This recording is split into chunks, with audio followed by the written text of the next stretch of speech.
이 비유에 맞다고 저는 생각을 합니다. 대통령의 이 국민 통합 정치에 대한 국정 운영에 대한 결단이 좀 필요하다고 보는데 어떻게 생각하십니까? 네, 대통령께서 항상 이런 그 여야를 어울러서 같이 입법도 하고 그 중요한 정책도 같이 해야 된다 하는 생각은 굉장히 강하십니다. 이 결단을 해나가는데 사실은 총리께서 역할을 하셔야 됩니다. 사실은 이러한 중대한 결단을 보좌하라고 국무총리라고 하는 국회 동의 인사를 헌법에 만든 겁니다. 그냥 대통령이 단순히 임명하는 장관들이 하기 어려워요.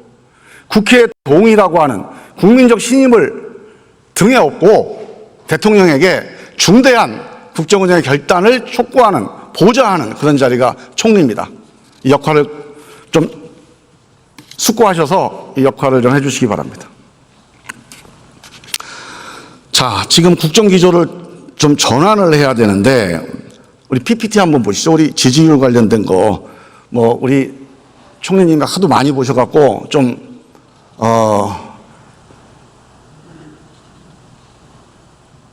대통령 지지도 신뢰도 이거가 낮다는 얘기는 많이 하는데 제가 좀 놀란 게 박근혜 대통령 탄핵 때 그 신뢰도 3.9보다 더 낮아요. 2.8이에요. 그 다음에 제가 더 놀란 거는 저게 이제 시사인이라는 잡지 언론사에서 한 조사인데 이거 매번 하고 있거든요. 근데 10점 만점, 대통령 신뢰도 10점 만점 중에 0점이라고 응답한 사람이 44.6%랍니다. 저는 이게 약간 좀 심각하다. 그러니까 전체적으로 지지도가 낮은 것보다도 정말로 강력하게 이렇게 반대하고 강력하게 불신하는 사람들의 숫자가 너무 늘어나고 있다. 이런 상태면 뭘 해도 안 먹히는 상태가 됩니다. 국정불능의 상태가 돼요. 상당히 위험한 상태다. 이게 우리가 비유로 따지면 모래주머니 차고 지금 마라톤 하고 있는 거거든요. 이 모래주머니를 차고는 마라톤을 할 수가 없어요. 그래서 이걸 뭔가 변화를 해야 됩니다.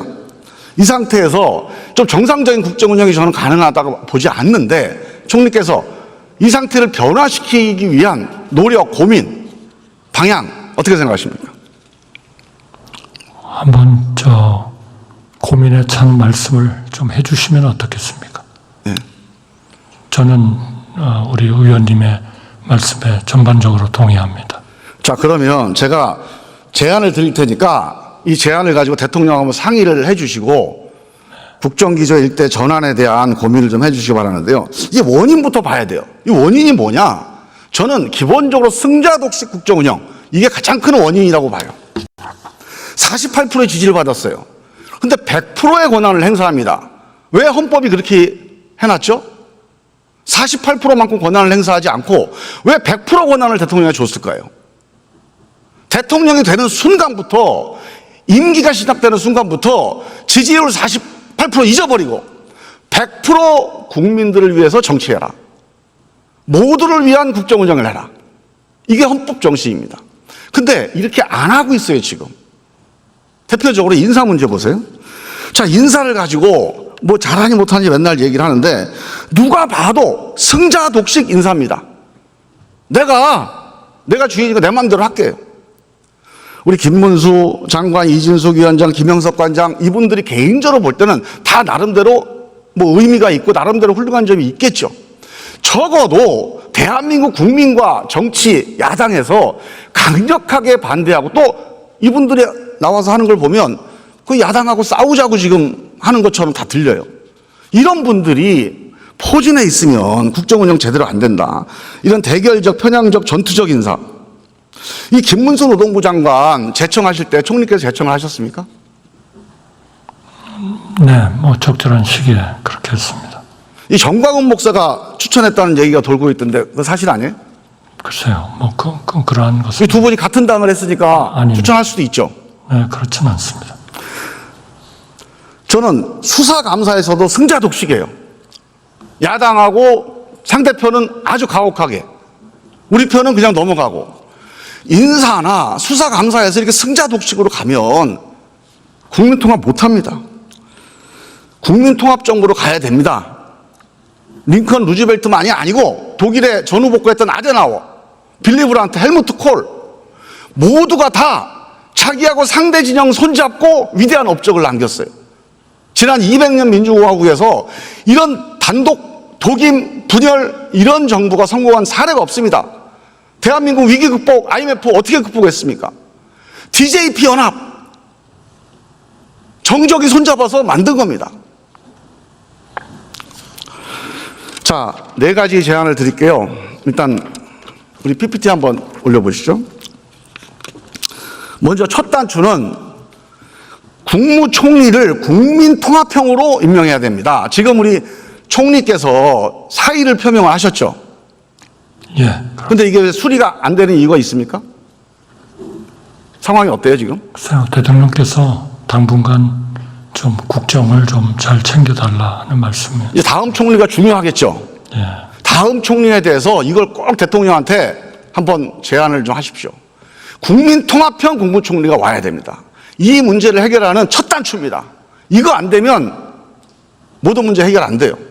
자, 국민통합형 국무총리가 뭐냐? 간단해요. 우리가 지난번에 해본 겁니다. 노무현 대통령도 해본 거고 다 시도해본 거예요. 국회에서 추천하는 총리를 한번 검토해 보십시오. 국회 추천 국무총리를 이번에 한번 임명을 하자. 이렇게 제안 한번 해보시기를 제안합니다. 그 이유는 왜 그러냐면 원래 국무총리라는 헌법적인 의미가 국회 동의를 구하게 돼 있어요. 즉 국회와 함께 국정 운영을 협의하라고 만든 게 국무총리입니다. 그러니 사후 동의하지 말고 이왕 동의 받는 거 사전에 한번 누구를 하면 좋을까 한번 물어보십시오 한번. 그 야당 대표, 뭐 이재명 대표, 조국 대표한테 물어보세요 한번. 그리고 그분들이 추천하는 일방적인 걸로 할 필요는 없죠. 그러면 여당의 대표들하고 또 같이 해서 한번 합의되는 안이 있는지. 그래서 그런 국회 추천 국무총리가 되면 저는 첫 단추는 해결될 거다. 두 번째로, 이게 시간이 없는데 수사감사에서 이 편파나 권력남용을 해결해서 국민참여심의위원회를 만들어야 됩니다. 지금 있는 수사기소심의위원회는 이게 정당성이 없어서 안 되고요. 우리 국민참여재판처럼 국민이 참여해서 배심제로 참여하는 수사기소심의위원회를 만들자. 그다음에 세 번째는 이 초당적 외교안보 체제가 필요합니다. 이 초당적 외교안보 체제를 위해서 저는 지금 국가안전보장회의라는 게 있어요. 여기에 지금 전체 회의에 대통령 한 분만 있습니다. 이 헌법상의 기구인데 여기에 여야 대표를 이 국가안전보장회의 전체 회의 위원으로 좀 집어넣어요. 그리고 전직 국회의장 총리 중에서도 여야를 망라해서 초당적인 외교안보 체제로 한번 운영해 보면 어떠냐. 이거 시행령만 고치면 되는 일입니다. 마지막으로 지금 국가 미래 전략을 위해서 미래 전략부를 신설한다고 해요. 근데 저는 이 독임제 집행부서 갖고는 안 된다고 봅니다. 국가 미래 전략 위원회를 구성을 해서 여야 그리고 민간에 있는 다양한 미래 전략의 지혜를 모으는 그런 미래 전략 위원회로 우리 대전환을 대비하는 그런 국가 기구를 만드는 게 필요하다. 요 4가지에 대해서 우리 총리께서 간단하게 의견을 좀 얘기해 주시죠. 저는 전반적으로 좋은 말씀을 해주셨다고 생각합니다. 이 모든 것을 가지고 저 대통령께도 보고 드리겠습니다. 자, 대통령께 말씀하셔서 좀 진도가 나가게 이렇게 해주시고요. 이번에 국회 추천 국무총리라고 하는 새로운 변화의 시작을 한번 제안을 해주시기 바랍니다. 그래.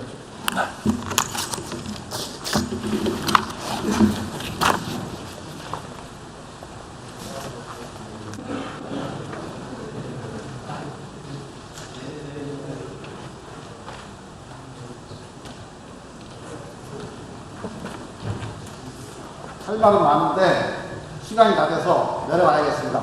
경청해 주셔서 감사합니다. 예.